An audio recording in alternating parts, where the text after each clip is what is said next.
काय श्यामची मम्मी लईच देव देव चालय. आला गाव सारा हिंडून आम्हाला तर देव देव करावंच लागेल की. गाव सारा हिंडलो आणि संगच तुझ्या चार चार बहिणी बी संघ घेऊन हिंडिलो. काय तुझ्या डोक्यात भुसा भरला आहे. शेताकडे गेलो तुझ्या बहिणीचं चारा पाणी शेण करायला. जाय उठ एक कप चहा दे पिऊन मला डबल शेताकडे जायचं. ते नव्हता माझ्या बहिणी तुमच्याच असतील चार चार बहिणी. मी एक विचारू का तुम्हाला. काय राहिले तू काय म्हणतोस. आपल्या छत्रपती संभाजी महाराजाचा पिक्चर निघाला किंवा छावा ते जाऊत की बघायला टाकीला आपण. किती लोक चले बघायला. चला की मला बी न्या बघायला. हे सगळं खरं झालं मग आता तुला बघायला नाही माझ्यापाशी रुपया नाही बघ खिशामध्ये. तुझ्या अकाउंटला तुझ्या लाडक्या बहिणीचे पैसे आले असले तर चल बघायला जाऊ आपण.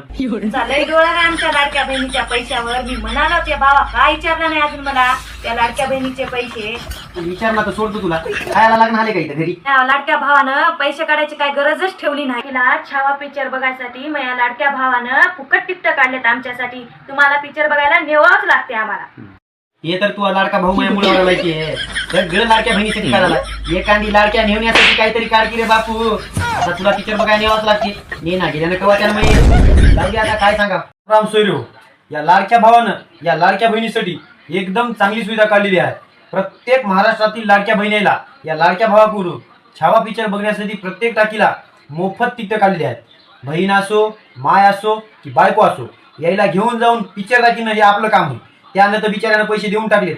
मग वाट कशाची बघता. मी तर घेऊन चलो तुम्ही बी चला. राम राम.